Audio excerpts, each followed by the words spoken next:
ओम शांति। ओम शांति। ओम शांति।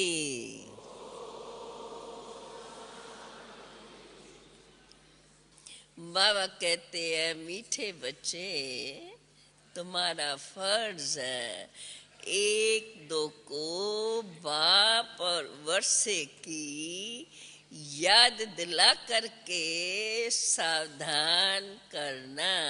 याद दिलाना। एक दो को बाप और वर्षे की याद दिलाकर बाबा ने कहा सावधान करना, अर्थात याद दिलाना जो चलते फिरते याद बनी रहे। इसमें ही सबका कल्याण समाया हुआ है। इससे स्नेह भी तो बढ़ा रहेगा। मुरली में प्रश्न है, प्रश्न बिल्कुल दूसरा है। बाबा पूछते हैं, तुम बच्चे किस एक गुह्य राज को समझते हो जो कोई साइंसदान समझ नहीं सकते? साइंसदान भी समझ नहीं सकते। कौन सा ऐसा गुह्य राज, महीन बात ऐसी कौन सी? बाबा कहते हैं, तुम समझते हो आत्मा अति सूक्ष्म स्टार के मिसल है। उसमें ही फिर सब संस्कार, सब अर्थात सारा ड्रामा, कल्प का ड्रामा, पूरा कल्प चलने वाला और उसके संस्कार, उसमें पाठ बजाना जो है हमें। तुम समझते हो आत्मा अति सूक्ष्म स्टार के मिसल है। उसमें ही सब संस्कार भरे हुए हैं। वही अर्थात आत्मा शरीर के द्वारा अपना अपना पाठ बजा रही है। शरीर जड़ है, आत्मा चैतन्य है। ऐसे ही ये बात तो हम सब समझते हैं ना, याद रहती है। ऐसे ही फिर परमात्मा भी स्टार मिसल ही है। परमात्मा में फिर सारी नॉलेज, सारे ड्रामा की नॉलेज समाई हुई है। वही तो मनुष्य सृष्टि का बीज रूप है। सत्य है, चैतन्य है। वो कोई वास्तव में जो मनुष्य समझते हैं वो कोई हजार सूर्यों से तेजो में नहीं है। ये गुह्य राज बाबा कहते तुम बच्चे ही समझते हो। साइंसदान भी इन बातों को नहीं समझ सकते। तुमको सबको जाकर के ये आत्मा और परमात्मा की पहचान पहले पहले यही पहचान देनी है। आज का गीत माता ओ माता तू सबकी भाग्य विधाता। बाप बच्चों के प्रति कहते हैं, बच्चे स्वदर्शन चक्रधारी भव। यह बाप ने बच्चों को सावधानी दी, अर्थात याद दिलाया। बच्चों को भी एक दो को सावधानी देनी है, याद दिलाना है। बाप को याद करने से झट वो नशा चढ़ जाता है। स्मृति दिलाने के लिए एक दो को सावधान करना है। जैसे आपस में जब मिलते हैं तो नमस्ते आदि करते हैं ना, परंतु उनसे कोई कल्याण आदि नहीं होता है। कल्याण तो तब होगा जब तुम बच्चे एक दो को सावधानी देंगे। स्वदर्शन चक्रधारी अक्षर में सब कुछ आ जाता है। बाप का परिचय भी आ जाता है, मर्तबे का परिचय भी आ जाता है और चक्कर का परिचय भी आ गया। तो एक दो को सावधान करना पहला फर्ज है। याद कराने से खबरदार, सावधान माना याद दिलाना, तो एक दो को याद कराने से खबरदार हो जाएंगे, माना फिर से याद आ जाएगा। अगर भूल गए तो याद आ जाएगा। घड़ी घड़ी एक दो को सावधान करना है। बाप और वर्षे को याद करते रहो, स्वदर्शन चक्रधारी हो। अपने क्या क्या याद कराना है? अपने को अशरीरी समझ, अशरीरी बाप को याद करते रहो।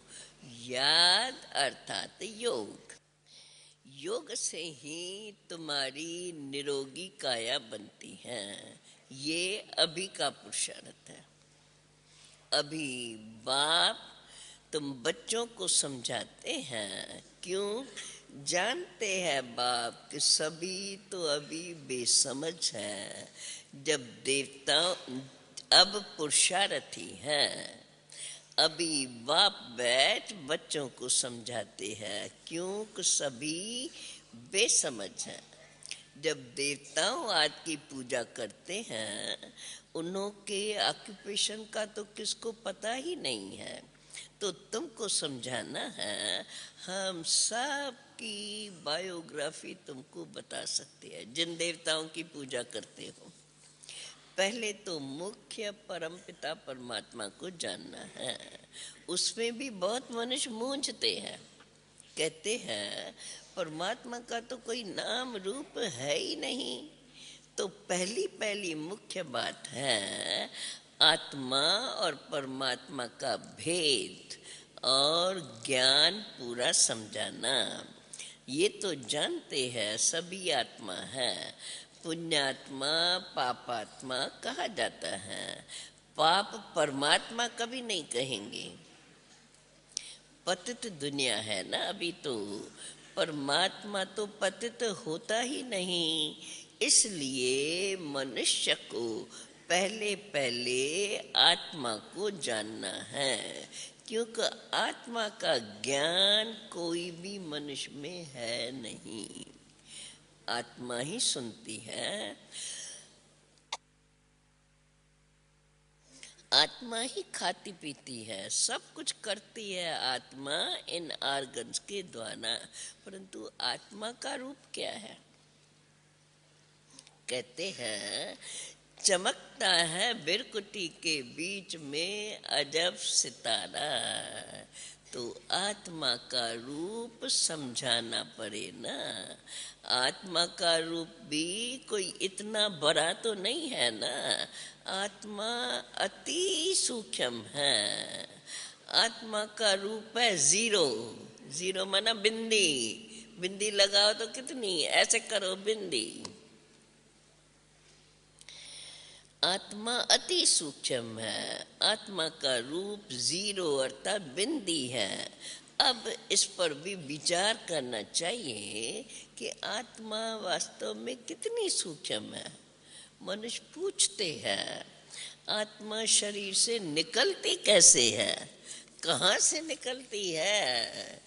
कोई कहते हैं खोपड़ी से निकलती है, कोई कहते हैं आंखों से निकलती हैं, कोई क्योंकि दरवाजे तो बहुत है, परंतु आत्मा है क्या चीज, ये जानना बड़ा वंडरफुल है। हम सब ने जाना है आत्मा क्या चीज है। हाँ, जिन्होंने जाना है वो हाथ उठाओ। जाना है, पहचाना है, माना है और उसका अभ्यास करते हैं। आत्मा क्या चीज है ये जानना बड़ा वंडरफुल है। तो पूछते हैं आत्मा निकलती कैसे है। ये नहीं कहते हैं आत्मा आती कैसे है। अभी गर्भ में कैसे आत्मा आती है, कितनी वंडरफुल बात है। परंतु पहले तो मालूम होना चाहिए कि आत्मा है क्या चीज। कितनी छोटी सी आत्मा में 84 जन्मों का पाठ भरा हुआ है। ये बातें मोस्ट वंडरफुल हैं। आत्मा है तो बरोबर स्टार के माफिक, उसको बड़ा नहीं कहेंगे।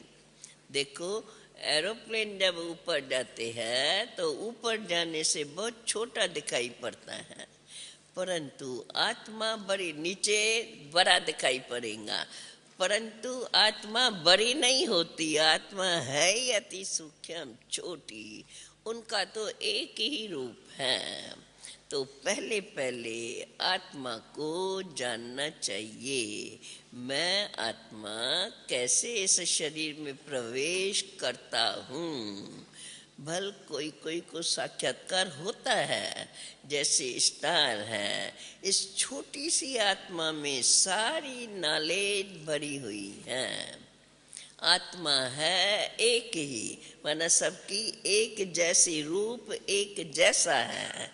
वैसे ही ये बड़ा वंडर है। आत्मा है एक ही, यह बड़ा वंडर है। परमात्मा का रूप भी वास्तव में किसको पता नहीं है। वास्तव में जैसी आत्मा है वैसे ही परम पिता परम आत्मा है। वह भी बाप है। भल यहाँ बाप और बच्चा शरीर में छोटा बड़ा होता है, परंतु आत्मा छोटी बड़ी नहीं हो सकती। आत्मा और परमात्मा के रूप में कोई भेद नहीं है। बाकी दोनों के पाठ में, दोनों के संस्कारों में अंतर जरूर है। बाप समझाते हैं, मेरे में क्या संस्कार है और तुम आत्माओं में क्या संस्कार है। मनुष्य आत्मा और परमात्मा के रूप, मनुष्य आत्मा और परमात्मा के रूप को न जानने के कारण आत्मा और परमात्मा को एक कह देते हैं। बड़ा घोटाला कर दिया है। इसलिए जानना बड़ा जरूरी है। परमात्मा भी है, ब्रह्मा विष्णु शंकर भी है, इन सब में आत्मा है। जगदम्बा सरस्वती को भी गॉडेस ऑफ नॉलेज कहते हैं। तो जरूर सरस्वती की आत्मा में नॉलेज होंगी ना, परंतु उनमें कौन सी नॉलेज है ये कोई को पता नहीं है। सिर्फ कह देते हैं गॉडेस ऑफ नॉलेज। अखबारों में आर्टिकल्स आदि पढ़ती हैं तो उस पर समझाना चाहिए। तुम कहते हो सरस्वती गॉडेस ऑफ नॉलेज, परंतु उसने कौन सी नॉलेज आकर के दी, कब दी। जरूर है उनको गॉड से ही नॉलेज मिली होंगी, क्योंकि गॉड फादर ही ज्ञान का सागर नॉलेजफुल माना जाता है। भला गॉड का रूप क्या है, गॉडेस ऑफ नॉलेज, उस पर ये नाम कैसे पड़ा। नॉलेजफुल तो गॉड है। उसने सरस्वती को नॉलेजफुल कैसे बनाया। एक ही बात पर किसको भी संगम पर खड़ा कर देना चाहिए, माना समझा करके संगम की पहचान देनी चाहिए। बाबा कहते हैं हम समझाते हैं, बाकी बाबा समझाते हैं, बाकी लिखने के लिए तो ये हमारा जगदीश भाई निमित्त बना हुआ है। ये है नंबर 1 मुख्य एक्टर। ये तो बाबा के साथ राइट हैंड होना चाहिए, साथ होना चाहिए। वो रहता था दिल्ली में और बाबा आबू में, तो बाबा कहते हैं ये तो वास्तव में बाबा के साथ रहना चाहिए। परंतु ड्रामा की भावी ऐसी है जो इनको दिल्ली में रहना होता है। कल पहले वाला पार्ट है, अर्जुन का नाम मुख्य गाया हुआ है। बाबा कहते हैं अभी तुम बच्चे हर बात का अर्थ यथार्थ समझते हो, तो पहले पहले तो आत्मा और परमात्मा को समझना जरूरी है। बाप कहते हैं बाप ने तुम बच्चों को समझाया है आत्मा स्टार मिशन है, उसमें सारी नॉलेज कैसे भरी हुई है ये कोई साइंसदान भी समझ नहीं सकते। आत्मा में ही सब संस्कार रहते हैं। अब आत्मा तो है स्टार, अच्छा भला परमात्मा का रूप क्या है, वो भी तो परम आत्मा ही है, तो अंतर नहीं है, रूप में अंतर नहीं है। ये जो महिमा गाते हैं वो 1000 सूर्यों से भी तीखा है, वास्तव में ऐसी कोई बात नहीं है। बाप कहते हैं सिर्फ तुम्हारी आत्मा में नॉलेज नहीं है, बाप में सारे सृष्टि ड्रामा चक्कर की नॉलेज है और आत्मा में वो नॉलेज नहीं है। बाप कहते हैं मैं परमात्मा नॉलेजफुल हूँ, बस ये अंतर है। माया ने तुम्हारी आत्मा को देखो पतित बना दिया है, बाकी कोई विवाद नहीं है। ज्योति जो कहते हैं ना, ज्योति जगाते हैं, मनुष्य मरते हैं तो ज्योत जगा के रखते हैं, तो आत्मा जहाँ से जाए उसको अंधेरा न मिले, ये देखो मान्यता हर एक की। तो बाबा कहते हैं ये तो परमात्मा का रूप क्या है, वो भी परम आत्मा ही है, परम आत्मा ही है। ये जो महिमा गाते हैं 1000 सूर्यों से तीखा है, वास्तव में ऐसा है नहीं। बाप कहते हैं तुम्हारी आत्मा में नॉलेज नहीं है और परम आत्मा नॉलेजफुल है, बस ये अंतर जरूर है। माया ने तुम्हारी आत्मा को पतित बना दिया है, बाकी कोई विवाद नहीं है जो बुझ जाता है, सिर्फ आत्मा से नॉलेज भूल जाती है। कौन सी नॉलेज, बाप और रचना की। सो अभी तुम बच्चों को ये नॉलेज मिल रही है, बाप में सारी नॉलेज है और सदा उसमें ये नॉलेज रहती है वो भी आत्मा, परम आत्मा कहा जाता है। बाकी परम कहने से कोई बड़ी है ऐसा नहीं है, उनको भी नॉलेजफुल कहा जाता है और सरस्वती को भी नॉलेजफुल, और हिंदी में परमात्मा को ज्ञान का सागर माना जाता है। अब उनको सरस्वती को ये नॉलेज कब मिली, सरस्वती किसकी बच्ची है, ये भी बातें कोई जानते नहीं हैं। तो बाबा कहते हैं तुम बच्चों को दिल में आना चाहिए कि ये सब बातें कैसे जाकर के उन्हों को समझाए। बाप परमात्मा कौन है वो भी उन्हों को समझाना है कि है वो भी स्टार, उसमें सारी नॉलेज समाई हुई है। गॉड फादर को तो मनुष्य सृष्टि का बीज रूप कहा जाता है। गॉड फादर वो सभी का बेहद का बाप है, वो सत्य है, चैतन्य है, उनमें ही ये सारे ड्रामा की सृष्टि चक्र की नॉलेज है। उनको ट्रुथ भी कहा जाता है, सत्य भी कहा जाता है। बाकी और कोई में भी सच्ची नॉलेज नहीं है।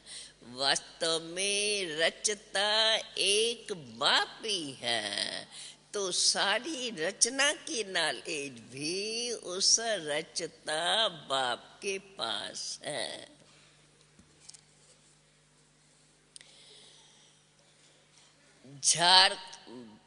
ये बाप इस मनुष्य सृष्टि रूपी झाड़ का बीज रूप है। आत्मा तो चेतन जरूर है और शरीर तो जड़ है। जब आत्मा आती है शरीर में तो ये भी चेतन माना जाता है। तो बाप समझाते हैं मैं भी वही हूँ। आत्मा छोटी बड़ी तो हो नहीं सकती। जब तुम आत्मा हो वैसे परमात्मा अर्थात परमात्मा है। फिर उनकी महिमा परमात्मा की महिमा सबसे ऊंची है। वो मनुष्य सृष्टि का बीज रूप है। मनुष्य ही तो परमात्मा को याद करते हैं। ये तो जानते हैं, मनुष्य इतना जानते हैं कि बाप ऊपर में रहते हैं, पर ऊपर कहाँ, ऊपर क्या है ये नहीं जानते हैं। आत्मा इन आर्गन्स के द्वारा कहती है हे परम पिता परमात्मा। मनुष्य ही परमात्मा को याद करते हैं, पर याद करने वाली कौन, बोलने वाली इस शरीर के द्वारा आत्मा कहती है हे परम पिता परमात्मा। फिर परमात्मा की महिमा तो सबसे ऊंच है।